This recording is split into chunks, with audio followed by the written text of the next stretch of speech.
राम राम हरे हरे। श्री श्री यशोदा दामोदर की, श्री श्री राधा दामोदर की। अंतरराष्ट्रीय कृष्ण भावनामृत संघ अर्थात इस्कॉन हरे कृष्णा संस्था तर्फे आज जे यशोदा दामोदर दीपदान उत्सव हा कार्यक्रम सर्वांसाठी जो चतुर्मासचा शेवटचा मास म्हणजे कार्तिक मास, शास्त्रामध्ये याला दामोदर मास देखील म्हणलं गेलं। दामोदर मास कशासाठी? कारण आता इकडे जे फोटोमध्ये दिसू लागलेत प्रत्येक ठिकाणी राधा कृष्ण विठ्ठल रुक्मिणी सीताराम असतात, पण या ठिकाणी कोण आहेत? यशोदा दामोदर, आई आणि मुलगा। तर या विशेष महिन्यामध्ये हा जे दामोदर लीला आहे हा दामोदर लीला झालेला आहे। तर या दामोदर लीला श्रीमद भागवतम मध्ये 10व्या स्कंदात येते। तर शुकदेव गोस्वामी सांगतात, या लीलेबद्दल वर्णन करतात। तर हा लीला झाला कशासाठी?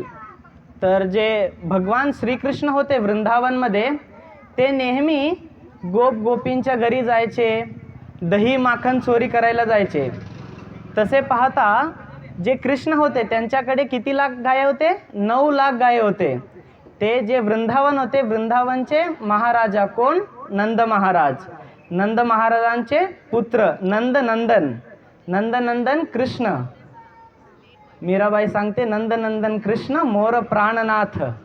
तसं हे जे नंदनंदन आहेत, नंद महाराजांचे पुत्र नंदन, ते वृंदावनाचे राजकुमार आहेत। तर यशोदा मैया विचार करते की आपल्याकडे 9 लाख गाय आहेत, तरी कृष्ण दुसऱ्यांच्या घरी जाऊन ते माखन चोरी करून का खातोय? तर मैया खूप विचार केल्यानंतर मैयाला समजते की हे जे आपल्या घरातलं जे दूध दही माखन आहे हे आपण नाही करत, हे जे आपले दास दासी आहेत, दूधला माखन बनवणं दही बनवणं हे सर्व आपले दास दासी करतात। हे दास दासींचा काय भाव असेल काय माहीत। जसं आपण हॉटेलमध्ये जातो, हॉटेलमध्ये वेटर पण आपल्याला वाढतो आणि घरात आई पण वाढते, पण हॉटेलमध्ये जो वेटर असतो त्याचा भाव काय असतो? मी चांगलं वाढल्यावर ते मला टिप देतील, माझं कमेंट आमच्या मॅनेजरला सांगतील, त्याचा स्वार्थ असतो। आणि घरात जी आई वाढते ते निस्वार्थ प्रेम असते, तिकडे काहीही स्वार्थ नाही। असं सांगितलं गेलं की 3 ठिकाणी निस्वार्थ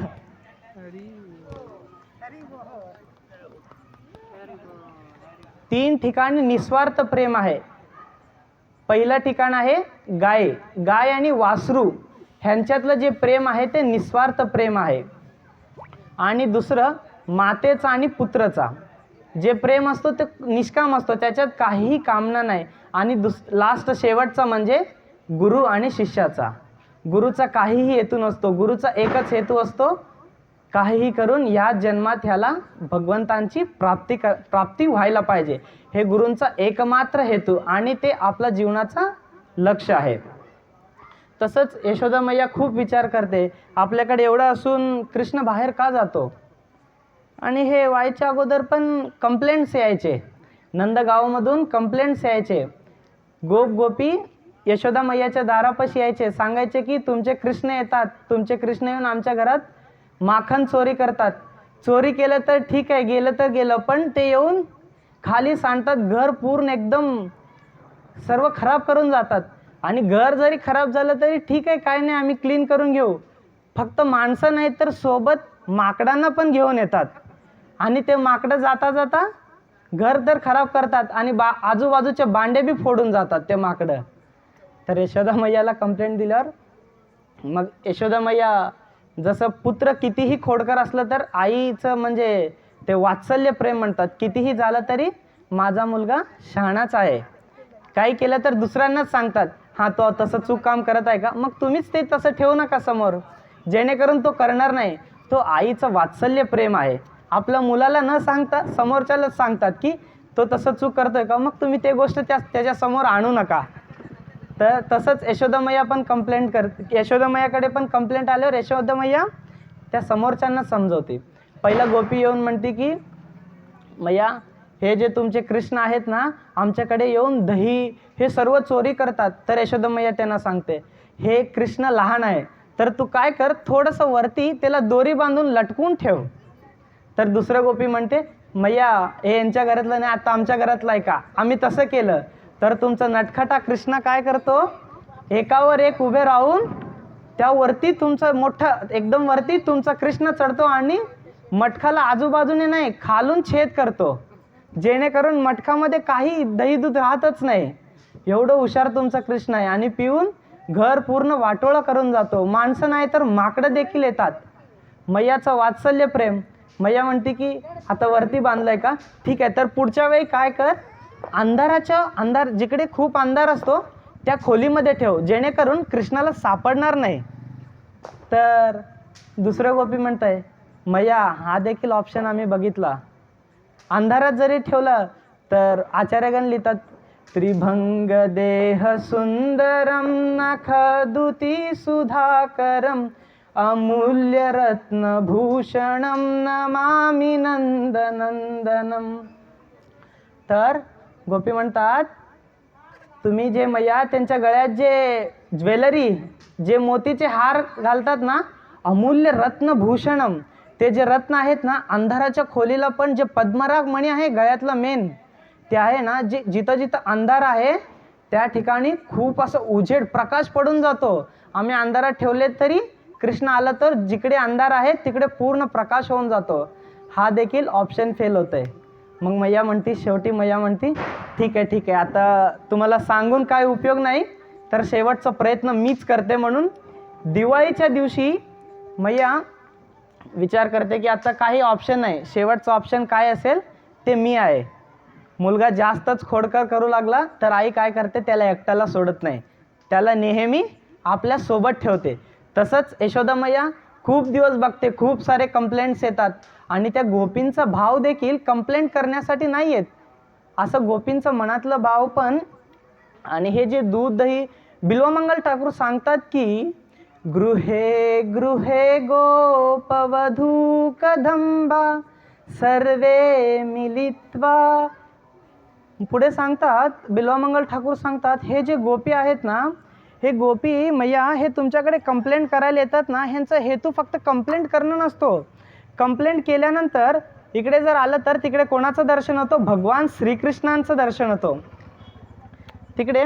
मग त्यानंतर ना पुढे म्हणतात की गोपी सांगतात, आणि हे जे कृष्ण आहे तुमच्या घरी आल्यावर आम्हाला त्यांचं दर्शन झाल्यावर काय कंप्लेंट करायला आलतो ते अर्ध विसरूनच जातो. आम्ही फक्त सांगतो की दही चोरी केलं आहे, तर एक्झॅक्टली आम्ही कंप्लेंट करायला येतो की आमचे भांडे बी फोडले, आमचं घर बी वाटोळं करून टाकले, घरातलं सर्व इकडं तिकडं करून टाकले. तर पुढे गोपी ते मैयाशी कंप्लेंट केल्यावर जाताना दहीचं जे मटका असतं डोक्यावर, तिकडे जात असताना बिल्वमंगल ठाकूर एक सुंदरसं भजन गातात, विक्रेतु कामा अखिल गोपकन्या मुरारी पादार्पित चित्तवृत्ती दद्यादिकं मोहवशावदचत् गोविंद दामोदर माधवेती. हे जे गोपी असतात ते कंप्लेंट करायला येतात, कंप्लेंट करून आल्यावर जाताना डोक्यावर मटका असतो, ते विसरूनच जातात की त्यांना जाताना दही दूध विकायचं होतं. ते ठिकाणी जाताना विक्रेतु कामा अखिल गोपकन्या, ते चालत आहेत, त्यांना समोरचा रस्ता दिसत आहेत, पण त्यांचं मन कुठे, यशोदा मैयाच्या इकडे नंद महलमध्येच राहिला. कारण त्यांचं महल कोणी चोर केलंय, I lost my heart in Vrindavan, I lost my heart in Nandgram. तसे हे जे गोपी आहेत, एक गोपींचं मन ते कृष्णाजवळच राहून गेलं, जाता जाता विसरूनच गेलं. तसेच मुरारी पादार पितचित्तवृत्ती, ते चालत असताना देखील त्यांच्या डोक्यात फक्त भगवंतांचं चिंतन काले.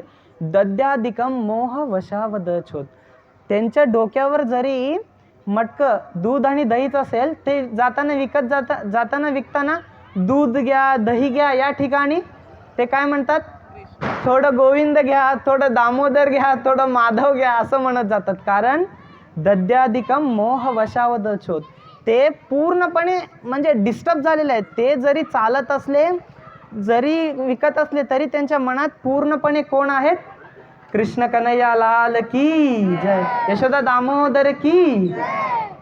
तर आता आपण मेन पॉईंटवर येऊ. तर श्रीमद भागवतममध्ये दशमस्कंदमध्ये श्री सुखदेव गोस्वामी सांगतात, हे जे यशोदा मैया आहे, हे जे उखलबंधन लीला झाले आहे हे दिवाळीच्या दिवशी झालेलं आहे.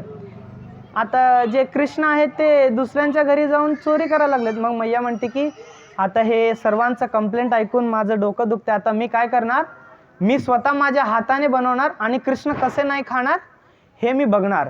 तेव्हा मैया स्वतः जे पद्मगंधा गाय आहे ते गाईचं दूध काढून, जे पद्मगंधा गाईचं दूध काढतात ते गाईचं दूध आणून मैया स्वतः मंथानी करायला सुरुवात करते. हे जेव्हा प्रसंग येतं तेव्हा शुकदेव गोस्वामी एक श्लोक लिहितात. सर्वजण माझ्या मागं म्हणायचं आहे, एकदा गृहे दाशेषु यशोदानंद गेहिनी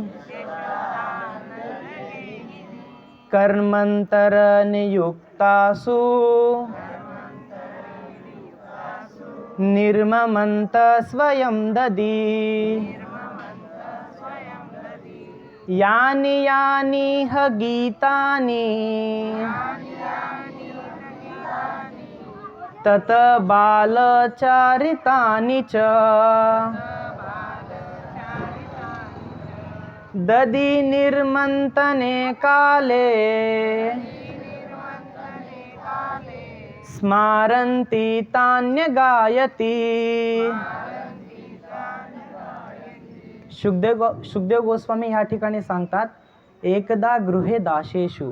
तर त्या दिवशी दिवाळीचा दिवस असतो. यशोदा मैया ब्रह्ममुहूर्तामध्ये उठून आंघोळ करून नवीन साडी बांधून तिकडे एकदा गृहे दाशेषु, जे यशोदा मैया आहे ते नंद महाराजांची पत्नी म्हणजे राजपत्नी म्हणजे तिकडे महाराणी.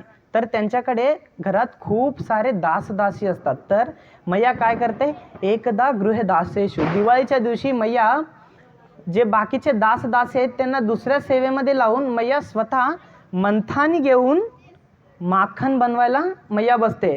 यशोदानंद गेहिनी. आणि हे यशोदा मैयाचं शास्त्रामध्ये वर्णन केलेलं आहे की यशोदा या नावाचं बी खूप म्हणजे पवित्र असं महिमा सांगितलं गेलं. यशोदा म्हणजे भगवंतांचं यश गाणारी व्यक्ती. यशोदा, यश म्हणजे भगवंतांचं यश आणि दा म्हणजे गाणारी व्यक्ती. एवढं सर्व मातांमध्ये जसं शास्त्रामध्ये सांगितलं गेलं, प्रत्येक व्यक्तीला 7 माता असतात, त्यामध्ये जन्मदात्री माता ही मुख्य मानली जाते. तसं हे जे भगवंतांची जन्मदात्री माता आहे यशोदा, तर ते यशोदाचं देखील खूप महिमा प्रत्येक लीलेमध्ये, म्हणजे हे जे प्रत्येक मातासोबत जसं देवकी आहे, जसं सीता मातासोबत भगवंत असले, प्रत्येकांसोबत आहेत. पण हे जे प्रत्येकांसोबत एक वेळेस पूजा असतं, एक वेळेस आरती होतो, पण जे यशोदासोबत आहे भगवंतांचं पूर्ण 1 महिना सर्व भक्त प्रेमपूर्वक करतात. कारण भगवंत हे भावचे भुकेले आहेत. त्यामुळे मैया भगवंतांची यशोकीर्ती करते. त्यामुळे भगवंत देखील त्यांना वरदान करतात की जसं 1 महिना मला दीपदान करतात तेच 1 महिना तुला देखील दीपदान करतात. तसं यावरून आपण समजू शकतो की आपण जर निस्वार्थ भावनेने भगवंतांवर प्रेम केलो तर भगवंत आपल्याला भगवंतांचं जे कृष्ण प्रेम आहे, कृष्ण प्रेम देखील देतात आणि आपल्या धामात आणि आपल्या सोबत येतात. आणि भगवंतांचं धाम कसं आहे, पुनर्जन्म न विद्यते, जिकडे गेल्यावर पुन्हा जन्म नाही. तर पुढे जाऊ. कर्मांतर नियुक्तास निर्ममंथ तिकडे सांगतात की मैया सर्वांना बाकी सर्व गोष्टीत व्यस्त ठेवून मैया काय करते, मंथानी घेऊन स्वतः बसते. काय करायला, मंथानी करायला. तर पुढे सांगतात की यशोदा मैया फक्त ते गात नाही, तर यशोदा मैया फक्त मंथानी नाही फिरवत, तर यानी यानी ह गीतानी, मैया ते मंथानी करता करता गीत गाते, गायन करते. कोणाचं गाय करते, तत बाल चरितानीच, जे बाल मुकुंद आहे. जसं बिल्वामंगल ठाकूर पण जेव्हा त्यांचे दोन्ही डोळे जातात तेव्हा जेव्हा ते जे पाणी नसलेले विहिरीत पडतात तेव्हा भगवंत त्यांना हात घेऊन वरती उचलतात. तेव्हा बिल्वामंगल ठाकूर त्यांचा हात धरल्यावर सांगतात की हात छुड़ई के जय रहे हो, हृदय से जाऊ तो मानू, हृदय से जाऊ तो मानू, हृदय से जाऊ तो मानू. हे भगवंता, तू जरी माझा हात असं धरून जरी सोडत असेल तर मी तुला काय केलंय, काराग्रहे वस सदा हृदये मदीये, मद्भक्ती पाश दृढ बंधन निश्चल सन, त्वाम कृष्ण हे प्रलय कोटी शतांतरेपी. तर तिकडे आचार्य सांगतात की भगवंतांना काय करायचं, आपल्याला इकडे तिकडे खुल्ला सोडायचं नाही, कारण भगवंत खूप नटकट आहेत, कुठं थांबत नाही. त्यांना कारागृहात, जेलमध्ये टाकायचं. कुठल्या जेलमध्ये? कारागृहे हृदय सदा, आपल्या हृदयरूपी कारागृहात त्यांना टाकायचं. आणि आचार्य पुढे सांगतात की आणि मी तुला काय करणार आहे, जन्म जन्मांतर तुला यातून मुक्ती करणार नाही. जोपर्यंत माझा जन्म होत जाईल, जोपर्यंत माझा पुनरपी जननम पुनरपी मरणम होईल, तोपर्यंत तू माझ्या हृदयातच राहायला पाहिजे. तर मी तुला माझ्या काराग्रही जे काराग्रही रूप हृदय आहे त्याच्यात तुला बंदिस्त करणार. तर ददी निर्मंथने काले स्मरणती तान्य. तर मैया भगवंतांचं भजन गात गात तर ते दहीमंथन करते. मग दहीमंथन केल्यावर तेवढ्यात त्या आवाजाने भगवंत उठतात. भगवंत झोपलेले असतात. तर भगवंत मग उठल्यानंतर बघतात की मैया, भगवंतांना माहीत नसतं दिवाळीचा दिवस आहे म्हणून. तर भगवंत बघतात मैया बाकीचे दासी कुठे गेलेत, मैया हे काय सेवा करते. मग भगवंत येऊन जवळ येतात. सकाळी जसं लहान मुलगा उठतो आईकडे दुधासाठी जातो, तसंच भगवंत जातात आईजवळ जातात. मग आईला समजते, कारण वात्सल्य प्रेम आहे. वासरू जवळ आलं की गाईला समजते की हे दुधासाठी आलं आहे. तसंच मुलगा जवळ आलं की आईला समजते की आता ह्याला भूक लागलेला आहे. तर मैया देखील जवळ घेते आणि दूध द्यायला सुरुवात करते. तर हे जे मंथानी करत असताना यशोदा मैया दुसऱ्या रूममध्ये चुलीवर दूध ठेवते. तर असं सांगितलं गेलं, जे आध्यात्मिक जग आहे त्या ठिकाणी प्रत्येक गोष्टीत चेतना आहे. आणि म्हणजे चेतना म्हणजे जसं आपलं शरीर आहे, हे शरीर जरी पंचमहाभूतांनी बनलं तर ह्यातील जे चेतना आहे ते परमात्मा आहेत. तसंच आपण जे चेतना आहे त्याने आपण विचार करू शकतो, बोलू शकतो. तसंच आध्यात्मिक जगतातील प्रत्येक गोष्ट बोलू शकतात. फूल बोलू शकतो, तिकडचे भांडे बोलू शकतात, तिकडचं अग्नी बोलू शकतो, तिकडचे लाकूड देखील बोलू शकतात. तसंच तिकडे दूध गरम करत असतात, ते विचार करतात भगवंत आता जर मैयाच्या स्तनातील दूध पिले तर आता माझा उपयोग काय. जो न बन सका राम का तो वो किस काम का. जर मी भगवंतांचं नाही होऊ शकले तर मी राहून काय उपयोग नाही. मी काय करेन, मी आता आत्महत्या करेन, मी अग्नीमध्ये प्रविष्ट करेन. तसं विचार करून दूधला काय म्हणतात ते, दूध ओतू यायला लागलं. मग दूध ते अग्नीमध्ये प्रवेश करू लागलं. मग ते आवाजानं मैया यशोदा भगवंतांना तसंच मांडीवरनं खाली उतरून पळत पळत जाते. तेव्हा भगवंतांना खूप राग येतो. मी अनंत कोटी ब्रह्मांड नायक, माझ्यासाठी लक्षावृतेषु कोटी लक्ष्मी असं लाईनमध्ये लागले. ते वेट करतात केव्हा मला भगवंतांचा सेवा भेटेल. ते सर्व सोडून आणि ब्रह्माजी पण सांगतात हे कोण आहेत, अनंत कोटी ब्रह्मांड नायक आहेत. हे ब्रह्मांडाचे नायक आहेत, मोठे मालक आहेत. ते तुमच्याकडे बालरूपात आले आणि तुम्हाला ह्याची कदर नाही. तर भगवंत खूप राग येतात, भगवंतांना खूप राग येतो. मग भगवंत म्हणतात आता तू काय केलंय, तू माझा अपमान केलंय, तर मी काय करणार, तू जे सकाळपासून उठून एवढं कष्ट करते ना, आता मी हे भांडं जे आहे हे मी फोडून टाकणार. तसं मग भगवंत रागाने मैया तिकडे गेल्यावर तिकडचं बाजूचं छोटंसं दगड घेऊन भगवंत फोडून टाकतात. ते मटकी फोडून टाकलं की ते मटकी मोठं असतंय. मग ते मटकी फुटल्यानंतर पूर्ण घर एकदम दही आणि लोणीनं पसरून जातं. मग भगवंतांना खूप भीती वाटते. मग तेव्हा आचार्यगण ते भगवंतांचं खूप सुंदर रूपे वर्णन करतात. रुदंतम मुहुर्नेत्र युग्मम रुजंतम. तर तिकडे सांगतात की भगवंतांचं जे पूर्ण मुखकमल होतं ते एकदम उतरून जातं. मग भगवंत काय करतात, आता चूक तर झालंय, आता काय करायला पाहिजे, आपण इथून पळायला पाहिजे. तर त्याच दही आणि लोणीतून पाय ठेवून चालत जातात. तर दुसऱ्या रूममध्ये जाऊन तिकडे उखलवर भगवंत जाऊन लपतात अंधारच्या खोलीमध्ये. तर भगवंत एवढे विचार नाही करत की आपण या दहीतूनच चालत चाललोय, आपल्या पायाचे ठसे उमटतील का घरात.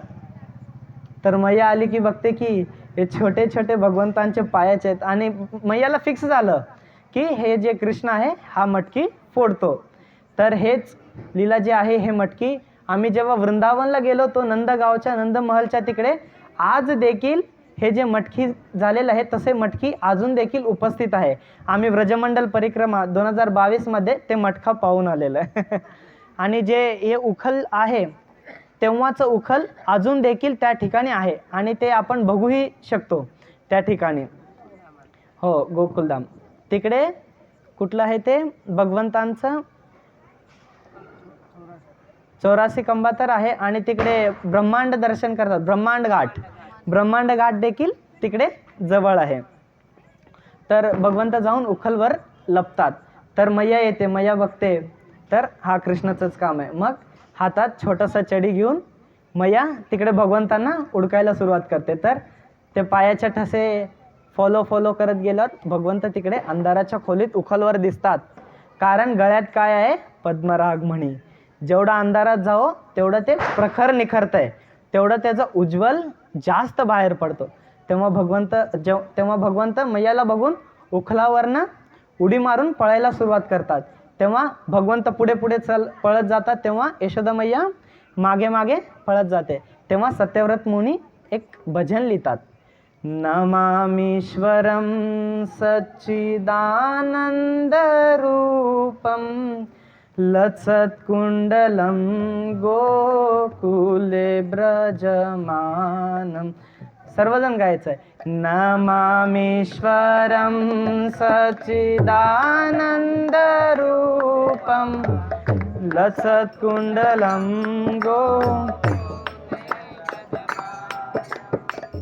यशोदाभियोलुखलब्धवमानं परामृष्टमत्यन्तो धृत्य गोप्या.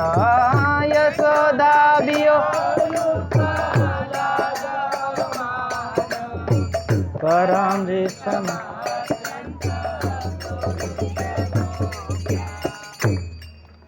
सत्यव्रत मुनी सांगतात आता या महिन्यात आपल्याला कोणाला प्रणाम करायचा आहे, नमामीश्वरम सच्चिदानंद रूपम. नमन करायचं आहे, नमस्कार करायचा आहे कोणाला, ज्यांचं रूप कसं आहे, सच्चिद आनंद, ज्यांना बघितल्यावर आपल्या मनात तृप्ती समाधान वाटतो, तसले रूप कोण आहेत, लसत कुंडलम गोकुले ब्रजमानम. आणि ते कुठले आहेत, ते गोकुळ गावाचे आहेत. तिकडे गोकुळवासी भगवंतांना चोर म्हणून देखील सांगतात. तिकडे पुढे सांगतात की हे जे कृष्ण आहेत हे चोर आहेत.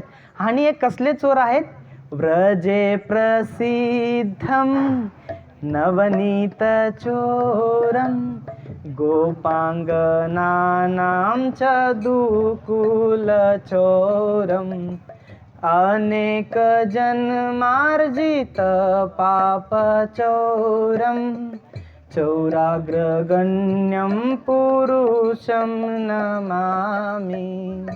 तर तिकडे ब्रजवासी सांगतात की प्रजे प्रसिद्धम नवनीत चोरम. हे जे माखन चोरी करणारा हा कसा आहे, फक्त 1-2 घराचं नाही, व्रजे प्रसिद्ध, हे पूर्ण वृंदावनातला प्रसिद्ध चोर आहे. आणि हा काय चोर करतो, नवनीत चोरम, वृंदावनातला दूध दही माखन चोरी करतो.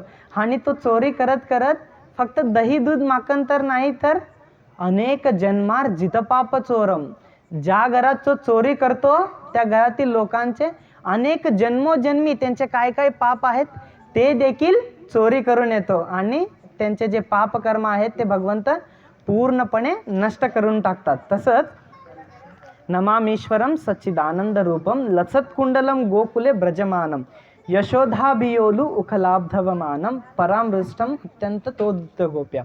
यशोदा मैया काय करते, भगवंतांना मारायला मागे धावताना मागे पळते. आणि पळल्यानंतर एक ठिकाणी भगवंत सापडतात.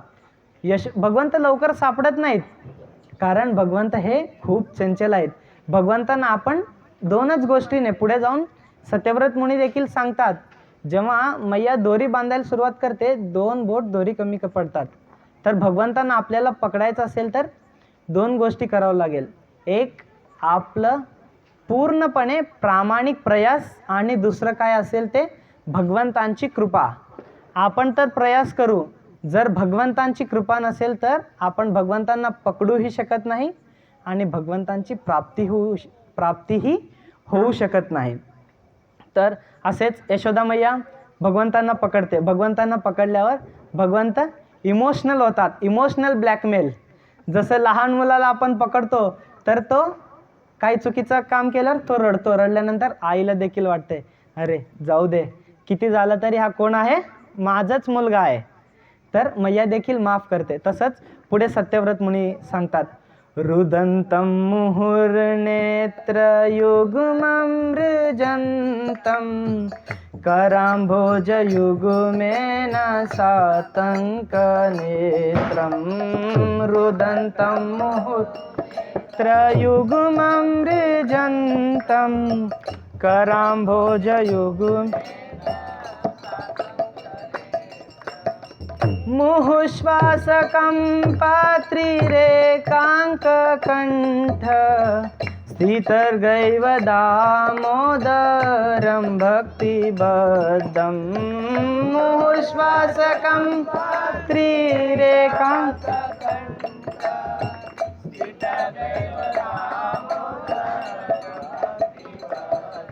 पुढे सत्यव्रत मुनी भगवंतांचं रूप बघून सांगतात.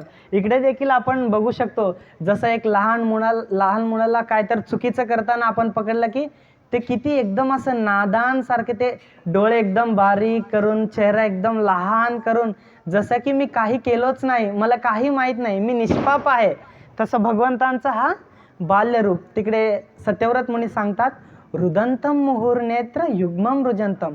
भगवंतांच्या डोळ्यातून काय निघत आहे, पाणी निघत आहे. खरं ते छडी बघून भगवंत घाबरलेत का? वृंदावनातील एवढे मोठे मोठे असुर, धेनुकासुर, वृत्रासुर, एवढे मोठ्या मोठ्या असुरांना मारणारे भगवंत या यशोदा मैयाच्या छोट्याशा लाकडाने घाबरतील का? तर तिकडे आचार्यगण सांगतात, हे भीती नाही तर हे काय आहे, वात्सल्य प्रेम आहे. हे भगवंत आणि यशोदा मैयामधला हा वात्सल्य प्रेम आहे. हे जे रुदंतम आहे ना, हे रुदंत नसून हे यशोदा मैयाला भगवंतांच्या दामामध्ये घेऊन जाणारा हा एक पायरी आहे. तिकडे भगवंत काय सांगतात, सत्यव्रत मुनी सांगतात, रुदंतम मुहुर्नेत्र युग्मम रुजंतम कराम्भोज युग्मेन सातंख्य नेत्रम. तिकडे भगवंताचं नाधान केल्यावर आणि त्यांचे कमल देखील, हात देखील एकदम असं थरथर करू लागतात. भगवंतांना बघून मोठे मोठे असुर देखील थरथर करून जवळ येत नाही. जसं सांगितलं गेलं, उग्रम वीरम महाविष्णुं ज्वलंतं सर्वतोमुखं नरसिंहं भीषणं भद्रं मृत्युं नमाम्यहं. भगवंतांचं उग्रवीर बघून साक्षात मृत्यू देखील भयभीत होतो, मृत्यू देखील समोर यायला घाबरतो. कारण भगवंतांचं रूप कसं आहे, चांगल्याला चांगलं आहे, आपण वाईट केल्यावर. त्यामुळे जसं भगवद्गीतेमध्ये पण सांगितलं गेलं, यम यम वापी स्मरण भावम त्यजन्त्यत्ते कलेवरम तम तमे वैत्ति कौंतेय सदा तद्भाव भाविता. आपण ज्या भावनेने भगवंतांकडे बघू त्या भावनेने भगवंत आपल्याकडे बघतात. जसं भगवंतांचा जन्म झाल्यावर त्या जेलमध्ये देवकी आणि वसुदेव असतात. देवकी आणि वसुदेवचं भगवंतांकडे बघण्याचा दृष्टिकोन काय असतो, हा माझा मुलगा आहे, हा कोण आहे, अनंतकोटी ब्रह्मांड आहे काय, माझा जन्म धन्य झालेला आहे, माझं कर्तव्य आहे की ह्याला चांगलं पालनपोषण करणं. ह्याला वसुदेवांचं कर्तव्य काय होतं, सुखरूपरित्या यशोदा मैया नंदगावामध्ये, नंदमहलामध्ये याला सोडून यायचं आहे. तसंच हे कोणाचं भाव झालं, देवकी आणि वसुदेवचं. त्याच ठिकाणी थोड्याशा दूरवर मामाश्री कंस आहेत, त्यांचा भाव काय होता, अरे भगवंता हे कोण आहे, हा 8वा पुत्र आहे, हा कृष्ण नसून हा साक्षात माझा मृत्यू आहे. त्याला भगवंत कशा रूपमध्ये दिसत होते, मृत्यू रूपात. तेच भगवद्गीतेतलं श्लोक आहे, यम यम वापी स्मरण भावम त्यजन्त्यत्ते कलेवरम तम तमे वैत्ति कौंतेय सदा तद्भाव भाविता. यशोदा आणि वसुदेव आणि देवकी भगवंत रूपामध्ये त्यांना भगवंतांना बघत होते, त्यामुळे भगवंत त्यांना चतुर्भुज रूप दर्शन जेलमध्ये देतात. आणि कंस भगवंतांना मृत्यू रूपात बघतो आणि भगवंत त्यांना कसलं दर्शन देतो? मृत्यू रूपात दर्शन देतो. जेव्हा भगवंत त्यांच्या समोर येतो तेव्हा भगवंत काय करतात? त्यांचा मृत्यू करतात. तसंच आपण देखील आता या ठिकाणी जे कार्तिक मासमधलं हे जे पवित्र मास आहे, जसं सांगितलं गेलं वर्षातील 4 महिने खूप पवित्र असतात, त्याला शास्त्रामध्ये चतुर्मास असं म्हटलं गेलं.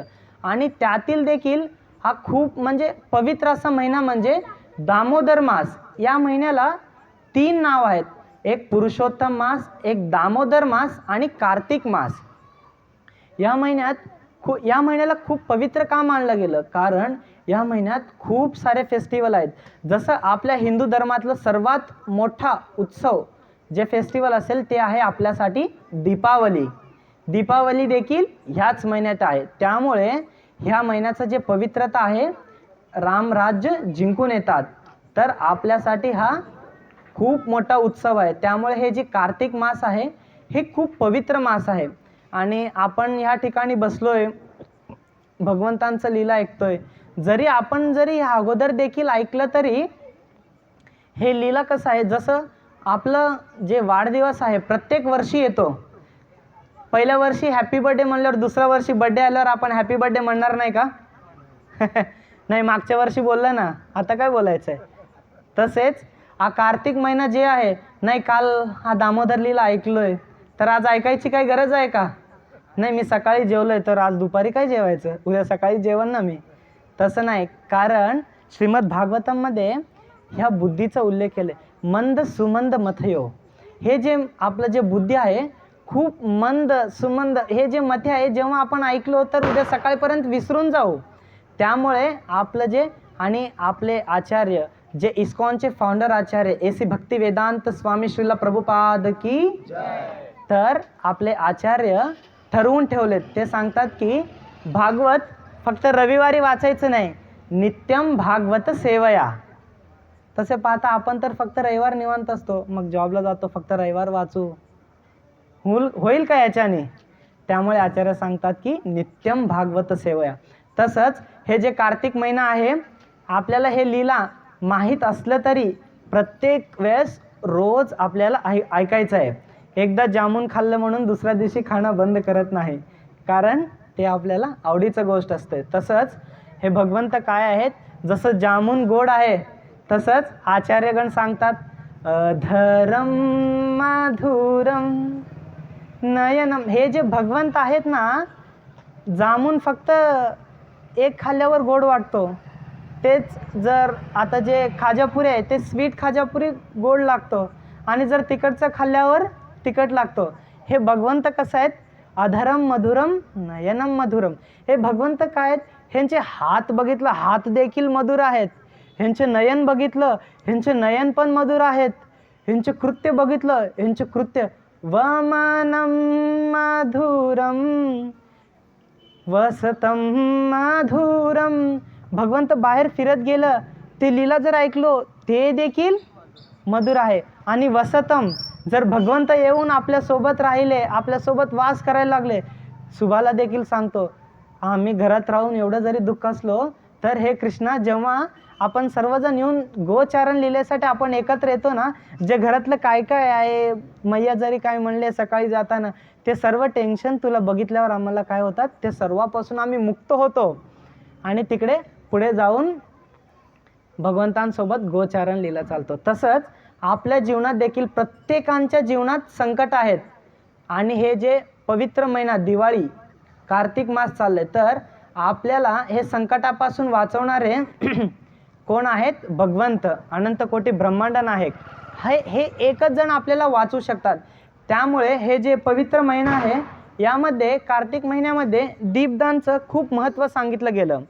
तर हे जे भगवंत आहेत, आता भगवंत उखलला बांधलेले आहेत, तर यांना दीपदान कसं करायला पाहिजे, प्रत्येकाचं स्टेप वाईज प्रोसिजर असतो.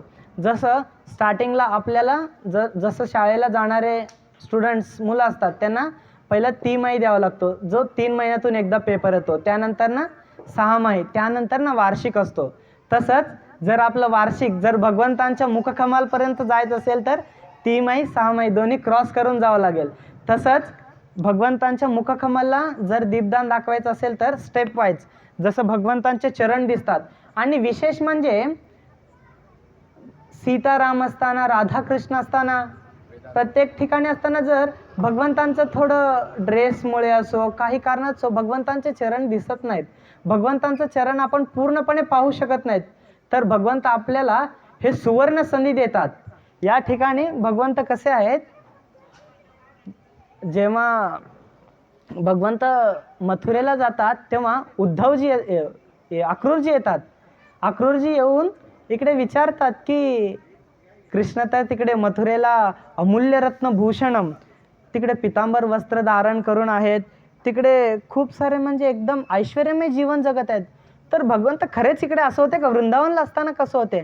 तर तिकडे आचार्यगण श्लोक सांगतात की बरापीडम नटवर वपुहम कर्णयो कर्णकारकम बृहद्भासम कनककपिशम वैजयंती च मालाम रंध्राण वेणोरधर सुदया पूरयन् गोपवृंदे वृंदारण्य स्वपदरमणम प्रविशद्गीत कीर्तिम. तर आमच्याकडे असताना हे भगवंत तर वरती कुर्ता बी घालत नव्हते, हे कसं होते, भरा पीडम नटवर वपुम कर्णयो कर्णकारिकम, यांच्या कानात देखील सोन्याचं काय नाही.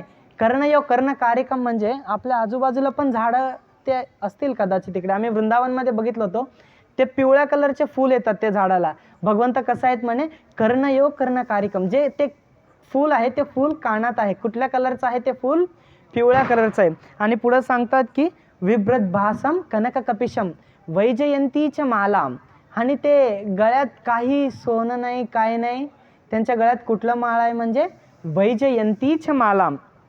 आणि सोबत काही अस्त्रशस्त्र आहेत का, रंध्राण वेणोर अधर सुदया, भगवंतांसोबत काही अस्त्र नाहीत, काही शस्त्र नाहीत. भगवंतांसोबत काय आहे, गोचारण लीला निघाल्यावर फक्त वेणू, आणि ते कुठे आहे, वेणूर अधर सुदया, भगवंतांच्या मुखकमलाला लागलेलं आहे. ते बासुरी वादन करत करत पुढे जात आहेत. तर हेच बालरूप आपल्याला आता, हे सुवर्ण संधी आहे, कार्तिक मास हे सुवर्ण संधी आहे. तर आपण काय करायला पाहिजे, दीपदान करताना प्रथमतः कृष्ण बलरामचं कडनं परमिशन घेऊन, इकडे गुरु नाहीत, तर भगवंतांच्या चरणाला 4 वेळा दीप दाखवायचा आहे. मग त्यानंतर ना हळू वरती जाऊन भगवंतांचा नाभी कमल म्हणजे कमरेला 2 वेळा, आणि भगवंतांचं मुखारविंद मुखकमल तोंडाला 3 वेळा, आणि भगवंतांचं पूर्ण शरीराला 7 वेळा. मग त्यानंतर ना भगवंतांचं झाल्यानंतर यशोदा मैया, जेवढं भगवंत आपल्याला भगवत धामला जाण्यासाठी इम्पॉर्टंट आहेत, तेवढंच इम्पॉर्टंट भगवंतांचे शुद्ध भक्त देखील आहेत. त्यामुळे मैयाला देखील 3 वेळा, आणि भगवंतांना जे जे गोष्ट स्पर्श होते ते दिव्य होऊन जाते. त्यामुळे हे जे दोरी लागलेलं आहे त्या दोरीला देखील 3 वेळा, आणि जे मागं उखल आहे त्या उखलला देखील 3 वेळा दाखवायचं आहे. त्यानंतर ना कृष्ण बलरामांना 3 वेळा. तर हा उपाय आहे आपण, म्हणजे हे जे कार्तिकचं आहे पूर्ण पुरेपूर उपयोग. जसं आपण कुठल्या दुकानात गेलो तर ते दुकानदाराला पहिलं विचारतो काही ऑफर आहे का, काही सेल आहे का, 1 साडी नाही 2 साडी घेतो, काही आहे का, फ्री आहे का. तसंच जर हे आपण जर स्टेप वाईज प्रोसिजर भगवंतांना विचारलं तुझ्या दामात यायला काय ऑफर आहे का आम्हाला, तर भगवंत सांगतात तू माझ्या चरण कमलाला 4 वेळा कर, माझ्या कमरेला 2 वेळा कर, आणि माझ्या मुखकमलाला 3 वेळा कर, तर मी तुला काय करेन, या संसारातून मुक्त करेन. तुला ऑफर फक्त हे या महिन्यापुरतं नाही, तुला जन्म जन्मांतर मुक्त करून टाकेन.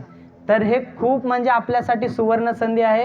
तर विशेषतः पावनी गंगा माताजी आणि उपस्थित धर्माधिकारी प्रभू सर्वांचा आपण धन्यवाद व्यक्त करायला पाहिजे. कारण हे जे भक्तांचं प्रयास आहे, हे भक्तांचं जे इच्छा आहे, या इच्छेमुळेच आपण या ठिकाणी बसलेलो आहे आणि हे जे आंतरराष्ट्रीय कृष्ण भावनामृत संघ हरे कृष्णा संस्था, आमचे गुरु आचार्य, हे जे संस्थेचे संस्थापक आचार्य आहेत, ऐसी भक्ती वेदांत स्वामी श्रील प्रभुपाद की.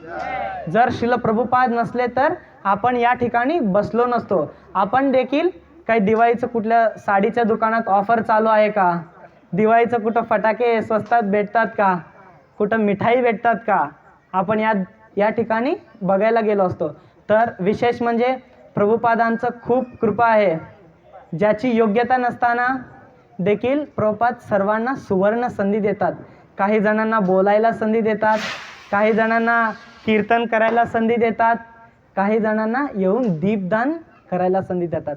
तर आपण देखील जसं ऑफर सुरू असेल तर आपण पळत जाऊन त्या ऑफरमध्ये आपण भाग घेतो, ते वस्तू घेतो. तसंच इकडे देखील खूप मोठं ऑफर चालू आहे. Offer offer offer. हे ऑफर फक्त आतापुरतं मर्यादित नाही. हे कसं आहे, आपलं जन्मांतरचं आहे. या ऑफरचं सर्वांनी सुवर्ण संधी घ्या. हे ऑफर पुन्हा भेटणार का नाही माहीत नाही. तर पुढे पुन्हा काय होईल काय माहीत नाही. कारण सर्वात मोठं भय सांगितलं गेलं ते कुठलं भय आहे, ते मृत्यू भय आहे. आणि ते मृत्यू भय कसं आहे, ते अटळ आहे आणि कोणालाही माहीत नाही कोणाचा मृत्यू कधी येईल. आता आपण या ठिकाणी ऐकतोय, या ठिकाणी देखील मृत्यू कधी येऊ शकतो. त्यामुळे हे जे ऑफर चालू आहे, ऑफरचं सर्वांनी न चुकता सर्वजण ऑफरमध्ये सहभागी होऊन सर्वांना जायचं आहे. ऐसी भक्ती वेदांत स्वामी श्रील प्रभुपाद की. परम दयालु श्रील गुरुदेव परम पूज्य लोकनाथ स्वामी महाराज की. श्री श्री राधा दामोदर की. श्री श्री विठ्ठल रुक्मिणी भगवान की. श्री श्री कृष्ण बलराम की. यशोदा दामोदर की. तर सर्वांनी वेळात वेळ काढून आलेत, तर सर्वांचं मी मनपूर्वक धन्यवाद व्यक्त करतो. तर हे आमचं जे संस्था आहे आंतरराष्ट्रीय कृष्ण भावनामृत संघ, ज्याला हरे कृष्णा संस्था ह्या नावाने देखील ओळखलं जातं. तर इकडे जे शिंदे शाळेच्या पुढे हनुमान वैष्णव मारुती मंदिरच्या मागे आमचं हे सेंटर आहे, श्री श्री विठ्ठल रुक्मिणी मंदिर. आणि आमचं मेन सेंटर आहे जुना जकात नाका अक्कलकोट रोड, इस्कॉन सोलापूर, श्री श्री राधा दामोदर मंदिर. तर आता जे दीपदान चालले ते रोज विठ्ठल रुक्मिणी मंदिर आणि राधा दामोदर मंदिर या ठिकाणी चालू असते. तर सर्व भक्तांच्या चरणी विनंती आहे, तर एक महिन्यातील आता अर्धे दिवस पण झाले, 17 तारीखपासून कार्तिक सुरू झाला. तर सर्वजण जेवढं होईल तेवढं आपण दीपदान करायला पाहिजे. कमीत कमी दिवसातून 2 वेळा. जर घरात फोटो नसेल तरी मोबाईलमध्ये फोटो लावून दीपदान जरी केलं तरी भगवंत ते ॲक्सेप्ट करतात. त्यामुळे ऑफर ऑफर ऑफर, या ऑफरचा सर्वांनी लाभ घ्या. तर या ऑफरमध्ये यशोदा दामोदरांच्या चरणी मी प्रार्थना करतो, इथं जे जे आहेत, जे जे कथा ऐकलेत ते सर्वांना पुनर्जन्म न विद्यते. सर्वजण आपण हे ऐकून, हे ऐकल्यावर पुन्हा आपलं हे नाही का, तर या ठिकाणी ऐकलो आपले सर्व पाप नष्ट होतात. तर काहींचा प्रश्न असू शकतो, आपण आता ऐकलो झालंय, मग उद्या सकाळीपासून आम्ही मांस खाऊ तर आम्ही भगवतधामला जाऊ का? नाही. आता ऐकले, आता आपले सर्व पाप नष्ट झालेत. तर हे जे नष्ट झाले, जसं आपलं कॅरी बॅग खाली झालंय तसं जाता जाता पुन्हा केर कचरा त्यात गोळा करू नका. पुन्हा घरी जाऊन ते चुकीचं कार्य न करता आता प्रभुपादांच्या कृपेने, यशोदा दामोदरांच्या कृपेने आपण लीला ऐकलो, रममाण झालो. तर आता पुढे देखील जेवढं होईल तेवढं आपण मांसाहार कमी करून भगवंतांचा भक्ती करायला लागलं पाहिजे. कारण हे जे जन्म आहे दुर्लभ मानव जन्म, हे जे जन्म आहे खूप दुर्लभ आहे. तर कोणी हा जन्म व्यर्थ न घालवता तर या जन्माचा पुरेपूर वापर करा. तर सर्वांनी आपले दोन्ही हात वर घ्यायचे. हरे कृष्णा कृष्णा कृष्णा हरे हरे, हरे राम राम राम हरे हरे. तर सर्वांचं खूप खूप धन्यवाद. आम्ही इस्कॉन सोलापूरवरनं सर्वांचं धन्यवाद व्यक्त करतो. आणि सर्वजण कृपा करून इथे येऊन ऐकलात. जर तुम्ही नसेल तर हा कथा झाला नसता, हा प्रोग्राम झाला नसता. जसं कथेसाठी वक्ता गरजेचा आहे, तसे ऐकणारे देखील, ऑडियन्स देखील पाहिजे, तेव्हाच कथेत रुची येतो. आणि आपण जर भगवंतांच्या भक्तांसोबत गेलो तर आपल्या भक्तीत देखील रुची येतो. त्यामुळे आता जसं भक्तांच्या संघामध्ये आलो, तसंच आपल्या जीवनाच्या अंत्यक्षणीपर्यंत आपण भगवंतांच्या भक्तांसोबत राहायचं आहे. हरे कृष्ण.